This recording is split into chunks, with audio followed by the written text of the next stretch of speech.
Albano. Un nom qui n'a besoin d'aucune traduction pour des générations d'Italiens, de Latino-Américains et d'Européens. Sa voix de baryton a défini le son de Felicita, non seulement la chanson, mais le sentiment. Pendant des décennies, il a charmé des millions de personnes avec des duos intemporels et des ballades poétiques, laissant un héritage profondément gravé dans l'âme de la musique populaire. Mais au-delà de la célébrité, de la musique et des chagrins d'amour, se cache une histoire moins connue, celle d'un homme qui a transformé son succès en un vaste empire personnel. En 2025, Albano n'est plus seulement un chanteur. Il est propriétaire terrien, vigneron, homme d'affaires et gardien d'un domaine de plusieurs millions d'euros fondé sur l'amour, la résilience et la vision. Sa vie ne se chante pas seulement, elle se construit. Comment Albano a bâti un empire immobilier? Lorsque Albano Carissi, plus connu sous le nom d'Albano, posa les yeux en 1969 sur un terrain poussiéreux de sa ville natale de Cellino San Marco, il ne cherchait pas le luxe. Il cherchait un enracinement. À seulement 26 ans, auréolé du succès de son tube Nel Sol, 1967, il avait la notoriété et les moyens d'acheter une propriété n'importe où en Italie. Pourtant, il est retourné dans le talon de la botte italienne, dans les Pouilles, là où il avait grandi parmi les oliviers et les cieux ouverts. Le terrain qu'il choisit n'avait ni eau courante, ni route pavée, ni lignes électriques. Mais il possédait quelque chose de plus précieux à ses yeux. La mémoire, le silence et la promesse de la permanence. En 1971, les travaux commencèrent. La première construction fut une maison modeste aux murs blanchis à la chaux, de style méditerranéen classique, conçue pour respirer la chaleur et isoler du bruit. Au fil des années, cette maison s'agrandit, pierre après pierre, pour devenir une majestueuse villa dotée de portiques voûtés, de toits en terre cuite et de terrasses panoramiques ouvrant sur les vignes ondulantes et les lointaines eaux de l'Adriatique. Le style était personnel, sans ostentation, un équilibre entre l'humilité rurale et la grandeur romantique. Chaque détail fut supervisé par Albano lui-même et le projet évolua décennie après décennie. Aujourd'hui, plus de 50 ans plus tard, le domaine s'étend sur plus de 100 hectares, une taille qui rivalise avec les anciens domaines nobles du sud de l'Italie.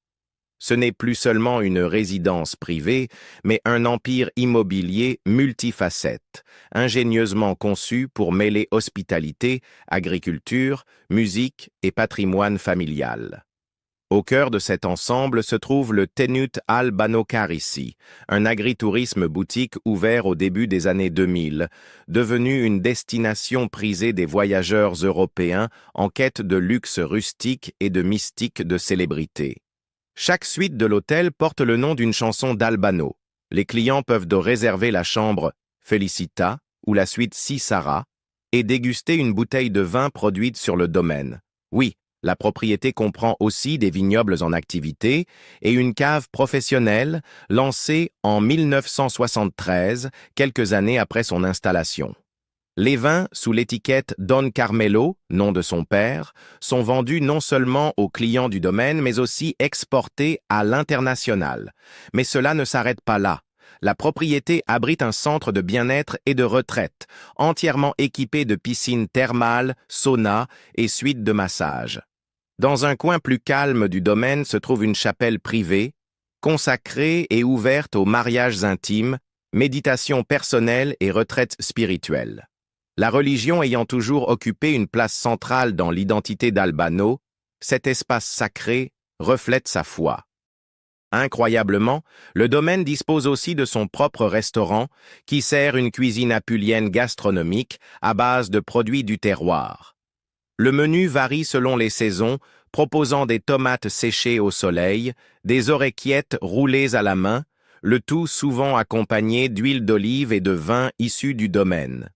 Un espace événementiel dédié, avec infrastructure audiovisuelle, accueil concerts, émissions télévisées et parfois des tournages de films. Au début des années 2010, Albano étendit encore son projet en ajoutant un sanctuaire animalier à la propriété. Chevaux, paons et un petit zoo d'animaux exotiques et domestiques se promènent sur les terrains pour le plus grand plaisir des enfants et des visiteurs. Un studio d'enregistrement privé et les bureaux de son équipe de management sont discrètement installés près des champs d'oliviers, lui permettant de travailler depuis chez lui sans jamais quitter la campagne.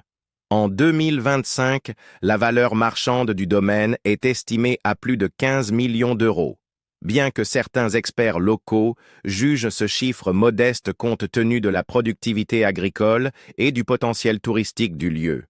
Plus qu'un simple manoir de célébrité, il s'agit d'un écosystème économique autonome, générant plusieurs millions d'euros de revenus passifs annuels via le tourisme, la vente de vin, la location d'espace et les droits médiatiques. Mais au-delà des chiffres, le royaume immobilier d'Albano est une autobiographie vivante, gravée dans la terre des Pouilles. C'est là qu'il a élevé ses enfants, pleuré la perte de sa fille Ilenia, guéri des chagrins et accueilli des fans du monde entier. Chaque bâtiment raconte une histoire, chaque mur contient un vers. Et chaque olivier, certain centenaire, symbolise ses racines profondes. Ce qui avait commencé en 1969 comme un refuge personnel est devenu un domaine patrimonial, fusionnant musique, famille, spiritualité et affaires, avec le rythme éternel de la terre. Albano n'a pas seulement construit une maison, il a érigé un monument à la résilience et à l'identité italienne. Élégance au volant, à l'intérieur de la collection automobile privée d'Albano. Pour le monde entier, Albano Carisi est la voix emblématique de générations de musique italienne, un chanteur romantique dont la carrière s'étend sur plus de 6 décennies. Mais derrière le micro et les vignobles de Cellino San Marco se cache une passion plus discrète, les automobiles. Depuis les années 1970, Albano a patiemment constitué l'une des collections de voitures les plus élégantes et personnelles d'Italie, non pas pour les exposer, mais comme une archive intime de sa vie sur la route, au sens propre comme au sens figuré. Tout a commencé modestement.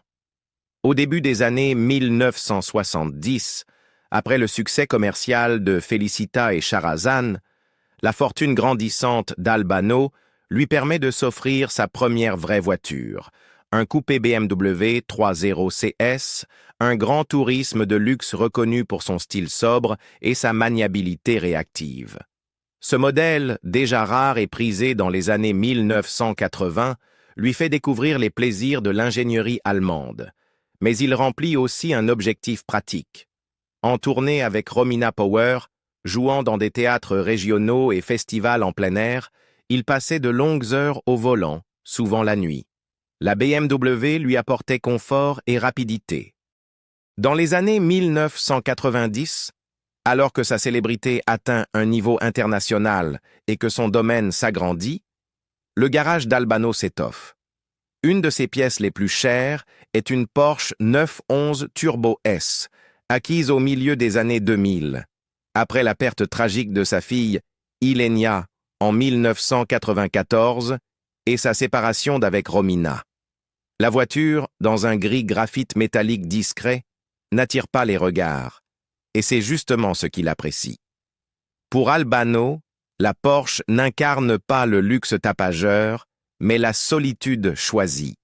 Un moyen de se recentrer lors de longues balades méditatives le long des côtes du Salento. Non loin d'elle, repose sa Maserati 4 portes Gran Lusso, symbole du savoir-faire italien. Il achète la Maserati en 2014, semble-t-il pour son anniversaire. La 4 portes est une voiture de caractère, avec son moteur V8, son intérieur en soie Zegna et son allure agressive.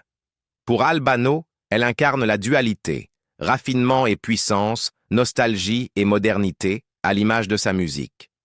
On le voit souvent arriver lui-même au volant à des événements mondains à Rome ou Milan, refusant l'usage d'un chauffeur. Mais son goût ne se limite pas aux berlines sportives. Depuis quelques années, il arpente les chemins escarpés de son domaine des Pouilles à bord d'un Mercedes-Benz Classe G surnommée G-Wagon.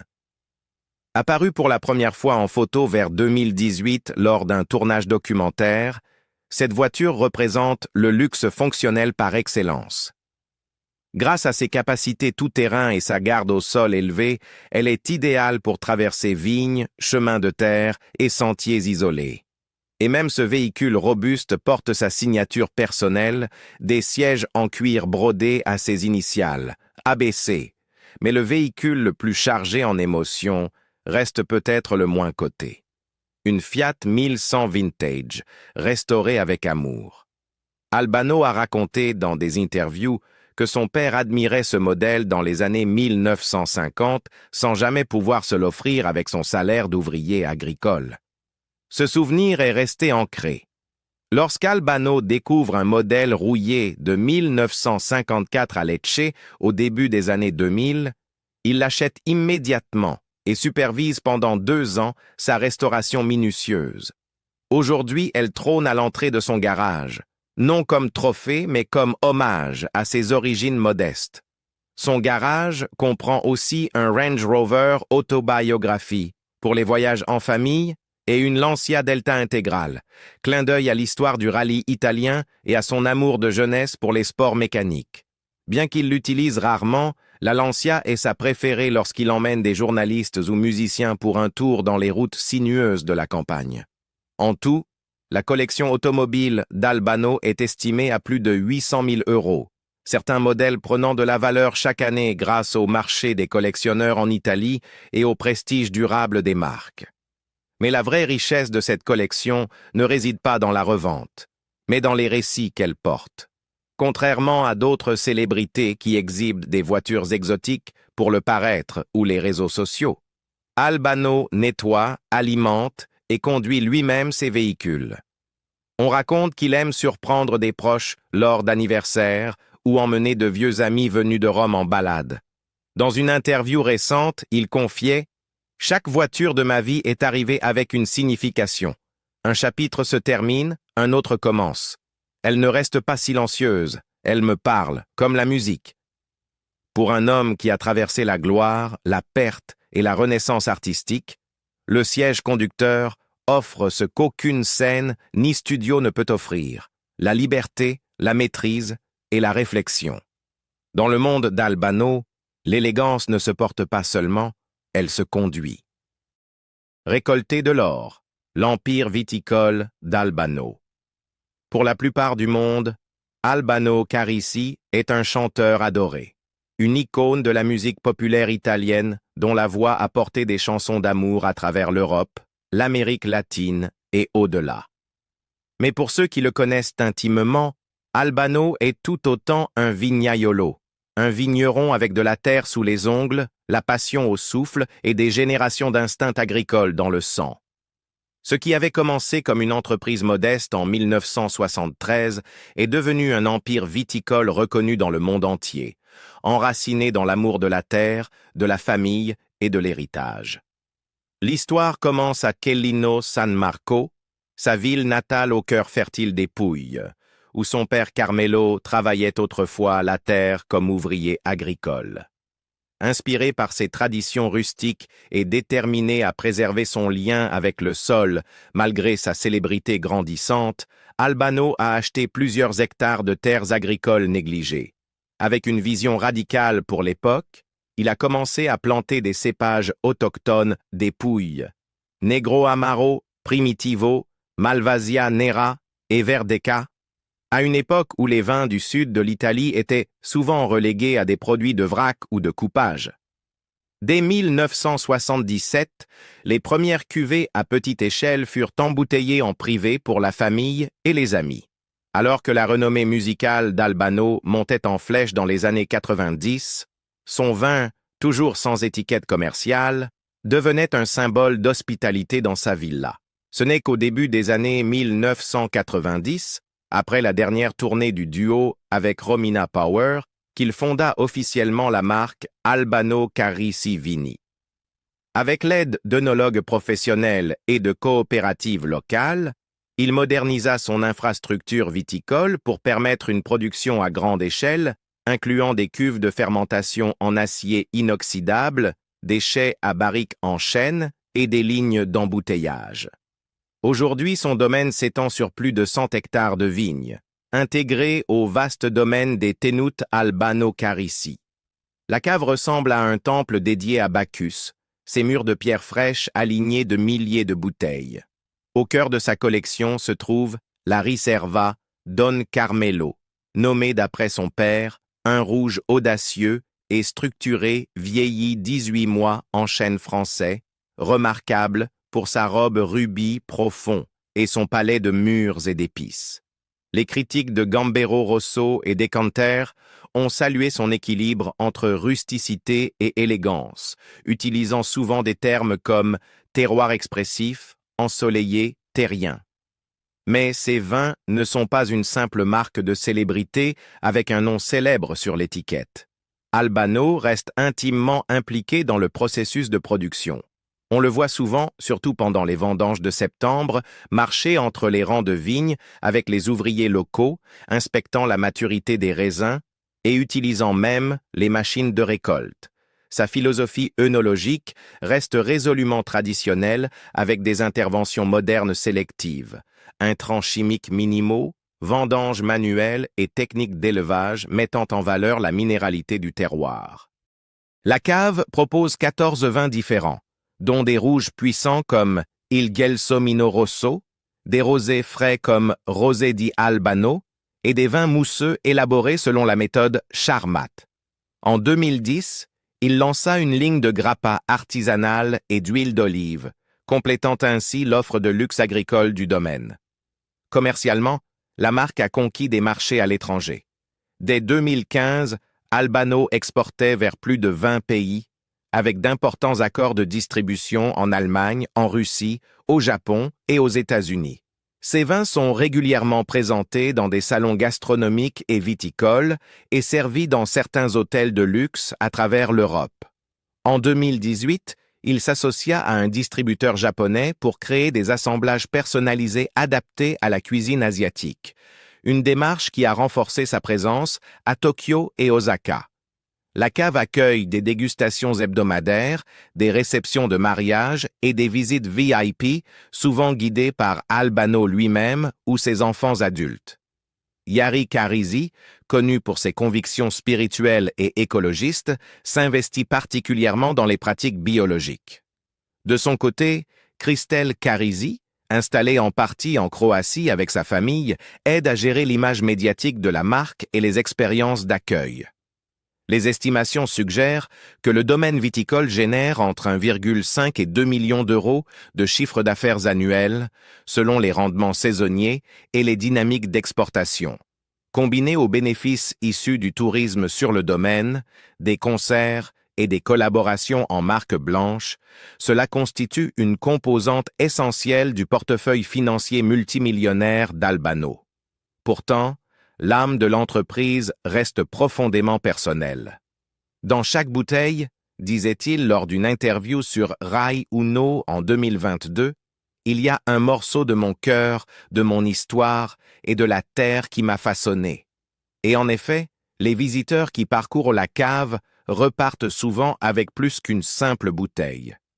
Ils emportent une meilleure compréhension d'un homme qui a bâti sa fortune non seulement sur les ondes sonores, mais aussi sur le soleil, la terre et l'âme. À une époque où de nombreuses célébrités prêtent leur nom à des vignobles qu'elles n'ont jamais foulés, Albano fait figure d'exception. Son vin n'est pas un projet secondaire, c'est sa seconde voix, une mélodie vieillie en fût, mise en bouteille pour le monde. Droit d'auteur, tournée et l'esprit d'un homme d'affaires. Albano Carissy est bien plus qu'un crooner à la voix d'or. Si des millions de personnes le reconnaissent pour ses duos emblématiques avec Romina Power et une carrière solo s'étalant sur plus de 5 décennies, peu mesurent pleinement l'ampleur de son succès en tant qu'homme d'affaires stratégique. Contrairement à nombre de ses contemporains dont les fortunes ont fondu avec l'âge, Albano a discrètement mais méthodiquement construit un empire diversifié, ancré dans la musique, protégé par la propriété et alimenté par les tournées mondiales et les licences. Dès le début de sa carrière discographique, à la fin des années 1960, Albano a adopté une position proactive en matière de droits d'auteur et de droits d'édition. Dès 1970, après avoir observé comment des chanteurs italiens plus âgés avaient perdu leur catalogue à cause de contrats abusifs, il a pris la décision cruciale de ne pas céder les droits de ses compositions. Cela inclut ses premiers succès comme Nel Sol et La Siepe, ainsi que des méga-hits plus tardifs comme Felicita, Si Sarà et Nostalgia Canaglia, qu'il a coécrit ou co-détenu via des accords d'édition.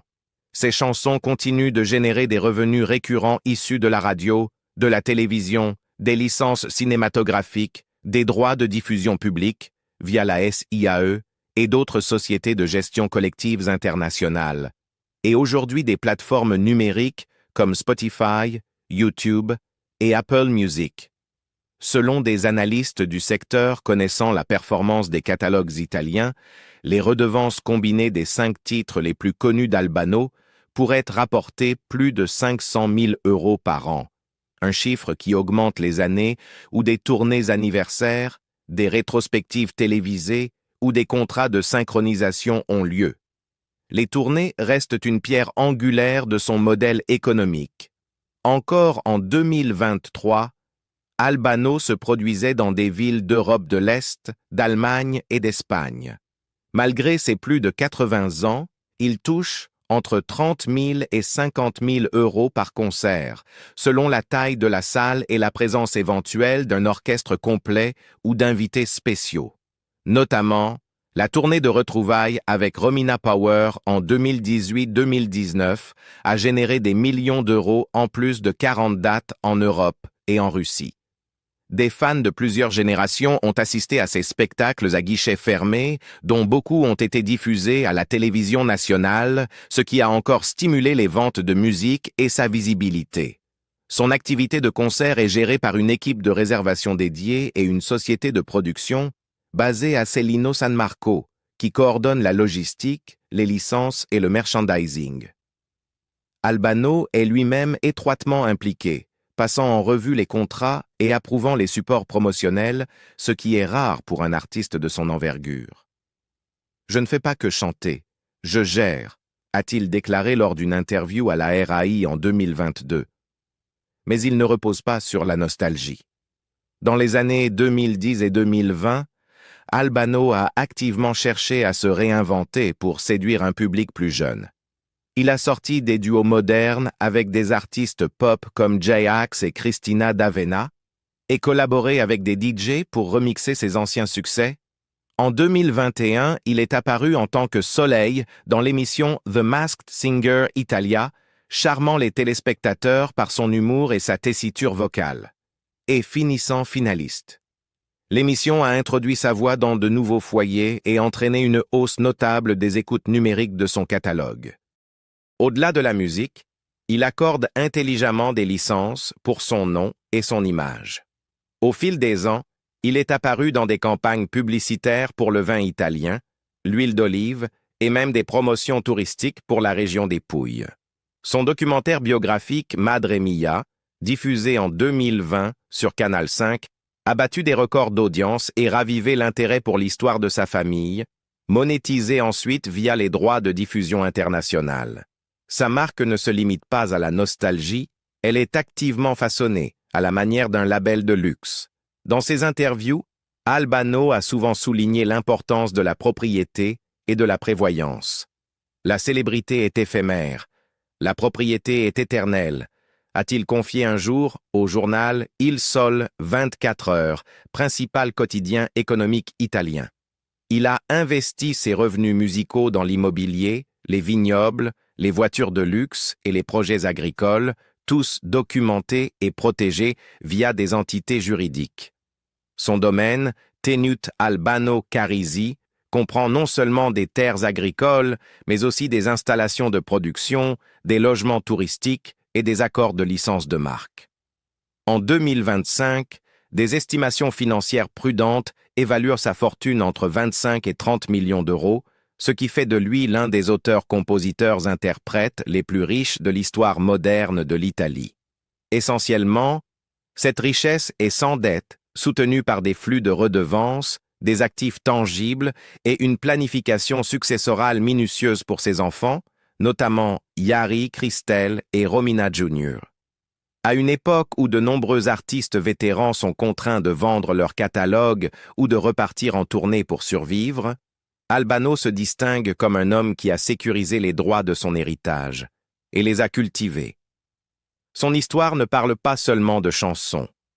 Elle parle de structure, de stratégie et de cette vision rare qui transforme la gloire passagère en fortune durable.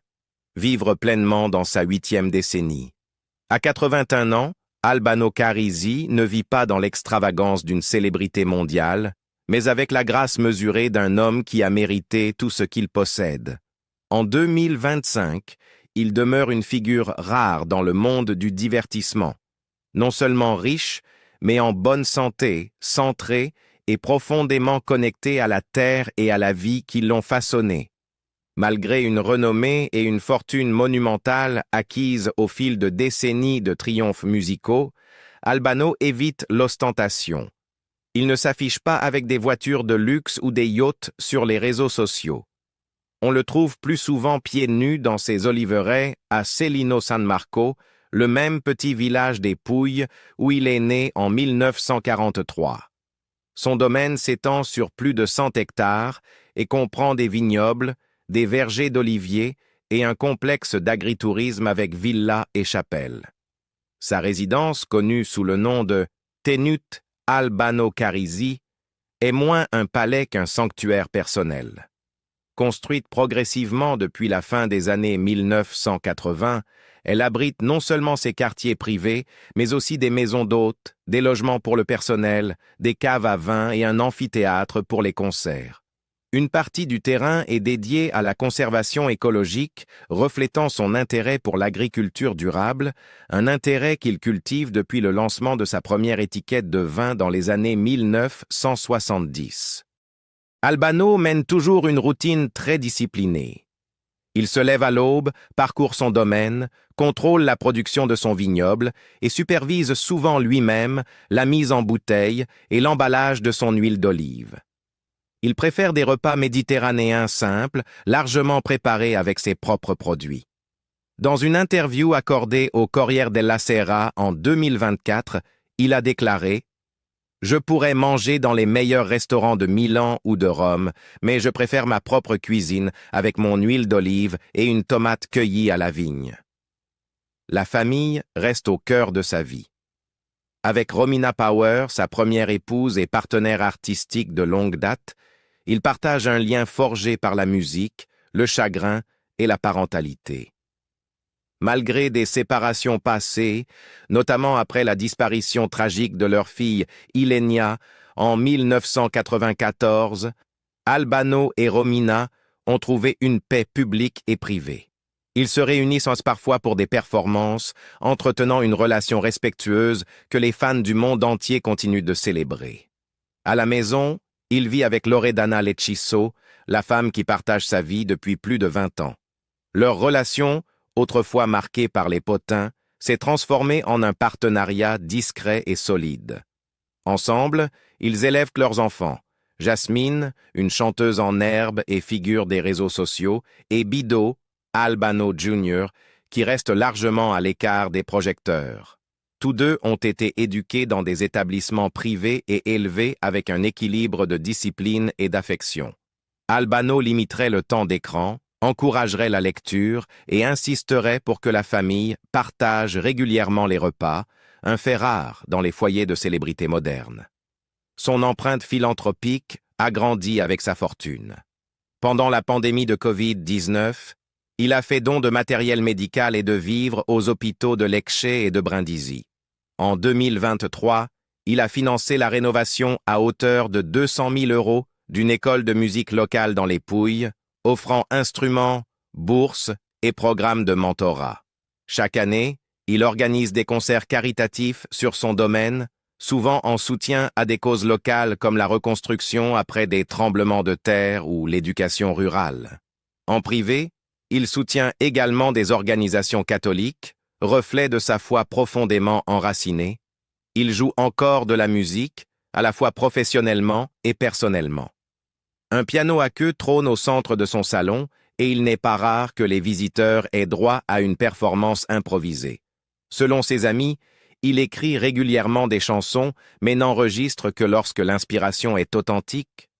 Je ne poursuis pas les tendances, a-t-il confié à La Repubblica en 2022. J'écris ce que mon âme a besoin d'exprimer. Côté santé, il reste remarquablement vigoureux. Après une opération cardiaque en décembre 2017, beaucoup craignaient que sa carrière ne ralentisse. Mais il est remonté sur scène quelques mois plus tard, donnant plus de 30 concerts rien qu'en 2019. Il suit un régime strict, comprenant de longues marches, des exercices vocaux et l'usage occasionnel de remèdes à base de plantes transmis par sa mère. Dans une culture de la célébrité saturée de gloire éphémère, de scandales viraux et de fortunes volatiles, Albano fait figure d'exception. Il est riche, non seulement en euros, mais en temps, en tradition et en paix intérieure. Son domaine n'est pas qu'une démonstration de richesse, c'est un témoignage vivant d'une vie bien construite, bien protégée et pleinement vécue. En 2025, il demeure l'une des figures publiques les plus respectées d'Italie, non seulement en tant que chanteur, mais aussi comme patriarche, entrepreneur et gardien du patrimoine culturel. En ses propres mots, « Je ne veux pas mourir célèbre, je veux mourir comblé ». Et à tous égards, c'est exactement ce qu'il fait. Vivre pleinement dans sa 8e décennie, entouré par la nature, la famille et la musique durable d'une vie en harmonie. Si vous aviez la chance de construire votre domaine de rêve comme Albano, que choisiriez-vous en premier? Un vignoble, un studio de musique ou une flotte de voitures de sport? Partagez vos idées dans les commentaires ci-dessous. Et si vous avez apprécié cette plongée au cœur de la vie réelle, n'oubliez pas d'aimer, de partager et de vous abonner pour découvrir d'autres histoires mêlant célébrité, fortune et héritage.